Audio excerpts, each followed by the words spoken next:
ಗಡಿ ಜಿಲ್ಲೆ ಬೀದರ್ನಲ್ಲಿ ಆರಂಭಗೊಂಡ ಮೊಟ್ಟಮೊದಲ ಸಕ್ಕರೆ ಕಾರ್ಖಾನೆ ಬಿಎಸ್ಎಸ್ಕೆ. ಈ ಕಾರ್ಖಾನೆ ಈಗ ಸಾಲದ ಸುಳಿಗೆ ಸಿಲುಕಿದೆ. ನೂರಾರು ಕೋಟಿ ರೂಪಾಯಿ ಸಾಲ ತೀರಿಸಲಾಗದೆ ಕಾರ್ಖಾನೆ ಡಿಸಿಸಿ ಬ್ಯಾಂಕ್ ಪಾಲಾಗಿದೆ. ಯಂತ್ರೋಪಕರಣಗಳು ತುಕ್ಕು ಹಿಡಿತಿವೆ. ರೈತರು ಕಂಗಾಲಾಗಿದ್ದಾರೆ.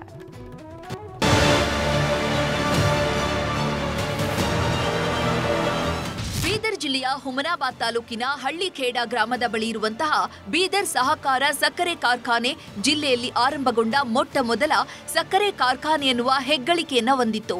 1963ರಲ್ಲಿ ಆರಂಭವಾದ ಈ ಕಾರ್ಖಾನೆ ರಾಜ್ಯದಲ್ಲಿಯೇ ಅತಿ ಹೆಚ್ಚು ಕಬ್ಬು ನುರಿಸಿ ಪ್ರಶಸ್ತಿ ಕೂಡ ಪಡೆದುಕೊಂಡಿತ್ತು. 24,000ಕ್ಕೂ ಅಧಿಕ ರೈತರೇ ಷೇರುದಾರರಾಗಿದ್ರು. ಆದರೆ ಇದೀಗ ಈ ಕಾರ್ಖಾನೆ ಸಾಲದ ಸುಳಿಗೆ ಸಿಲುಕಿದೆ.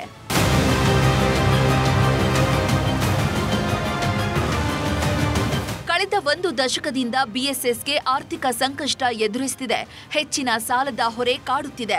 ಆಡಳಿತ ಮಂಡಳಿ, ಜಿಲ್ಲಾ ನಾಯಕರು ಸಾಲದ ಸುಳಿಯಲ್ಲಿ ಸಿಲುಕಿದ ಸಕ್ಕರೆ ಕಾರ್ಖಾನೆಯನ್ನ ಹೊರತರುವ ಪ್ರಯತ್ನವನ್ನೂ ಮಾಡದಿರುವುದು ದುರ್ದೈವದ ಸಂಗತಿ. ಕಾರ್ಖಾನೆ ಬಂದ್ ಆಗಿರುವ ಹಿನ್ನೆಲೆಯಲ್ಲಿ ಕೋಟಿ ಕೋಟಿ ಬೆಲೆಯ ಯಂತ್ರಗಳು ತುಕ್ಕು ಹಿಡಿಯುತ್ತಿವೆ ಎಂದು ಬೇಸರ ವ್ಯಕ್ತಪಡಿಸಿದ್ದಾರೆ.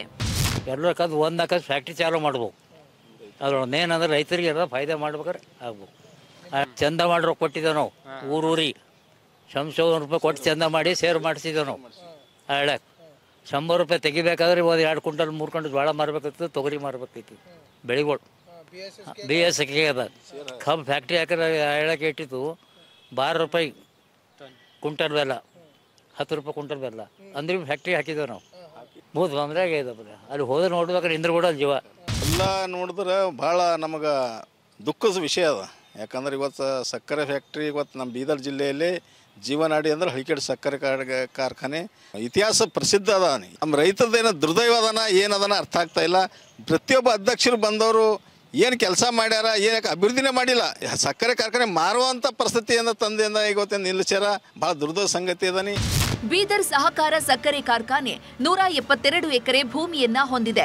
ಈ ಪೈಕಿ 143.33 ಎಕರೆ ಭೂಮಿಯನ್ನ 2014ರಲ್ಲಿ ಬ್ಯಾಂಕಿಗೆ ಅಡಮಾನ ಇಟ್ಟು 126 ಕೋಟಿ ಹಾಗೂ ಸಕ್ಕರೆ ಮೇಲೆ 40 ಕೋಟಿ ಸಾಲವನ್ನ ಪಡೆದುಕೊಂಡಿತ್ತು. ಸಾಲ ತೆಗೆದುಕೊಂಡು 10 ವರ್ಷಗಳಾಗಿದ್ದು ಅಸಲಿ ಬಡ್ಡಿ ಸೇರಿ 250 ಕೋಟಿ ರೂಪಾಯಿ ಆಗಿದೆ. ಸೂಕ್ತ ಸಮಯಕ್ಕೆ ಹಣ ಪಾವತಿ ಮಾಡದ ಕಾರಣಕ್ಕೆ ಡಿಸಿಸಿ ಬ್ಯಾಂಕ್ ಡಿಸಿ ನ್ಯಾಯಾಲಯಕ್ಕೆ ದಾವೆ ಹೂಡಿತ್ತು. ಅಡಮಾನ ಇಟ್ಟ ಆಸ್ತಿಯನ್ನ ಬ್ಯಾಂಕಿಗೆ ಹಸ್ತಾಂತರ ಮಾಡುವಂತೆ 2022ರಲ್ಲಿ ಆದೇಶ ನೀಡಿತ್ತು. ಡಿಸಿ ಆದೇಶದ ಬಳಿಕ ಬಿಎಸ್ಎಸ್ಗೆ ಆಡಳಿತ ಮಂಡಳಿ ಕಾಲಾವಕಾಶವನ್ನ ಕೇಳಿತ್ತು. ಅವಧಿ ಮೀರಿದ್ರೂ ಸಾಲ ಮರುಪಾವತಿಯಾಗದ ಹಿನ್ನೆಲೆ ಆಗಸ್ಟ್ 2ರಂದು 143.33 ಎಕರೆ ಭೂಮಿಗೆ ಸಂಬಂಧಿಸಿದ ವಿವಿಧ ದಾಖಲೆಗಳನ್ನು ಡಿಸಿಸಿ ಬ್ಯಾಂಕ್ ವರ್ಗಾವಣೆ ಮಾಡಿಕೊಂಡಿದೆ. ಒಂದು ಕಾಲದಲ್ಲಿ ಸದೃಢವಾಗಿದ್ದ ಸಕ್ಕರೆ ಕಾರ್ಖಾನೆ ಆಡಳಿತ ಮಂಡಳಿ ವೈಫಲ್ಯ, ರಾಜಕಾರಣಿಗಳ ಇಚ್ಛಾಶಕ್ತಿ ಕೊರತೆಯಿಂದ ಸಂಪೂರ್ಣ ಬಾಗಿಲು ಮುಚ್ಚಿಕೊಂಡಿದೆ. ಆಸ್ತಿ ಪಡೆದ ಡಿಸಿಸಿ ಬ್ಯಾಂಕ್ ಸಕ್ಕರೆ ಕಾರ್ಖಾನೆಯನ್ನ ಏನು ಮಾಡುತ್ತೆ ಅನ್ನೋ ಬಗ್ಗೆ ಇನ್ನೂ ಗೊಂದಲಕಾರಿಯಾಗಿದೆ. ದುರಗಪ್ಪ ಹೊಸಮನಿ, ನ್ಯೂಸ್ 18 ಬೀದರ್.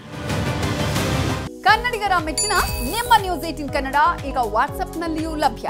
ಕರ್ನಾಟಕ ಮತ್ತು ದೇಶ ವಿದೇಶದ 360 ಡಿಗ್ರಿ ಸುದ್ದಿ ವಿವರವನ್ನ ನೀವು ನಿಮ್ಮ ಕೈ ಬೆರಳುಗಳಲ್ಲಿಯೇ ಪಡೆಯೋದಿಕ್ಕೆ ಈ QR ಕೋಡ್ ಅನ್ನ ಸ್ಕ್ಯಾನ್ ಮಾಡಿ. ನಮ್ಮ ಚಾನೆಲ್ ಅನ್ನ ಫಾಲೋ ಮಾಡಿ, ನೋಟಿಫಿಕೇಶನ್ ಆನ್ ಮಾಡಿ.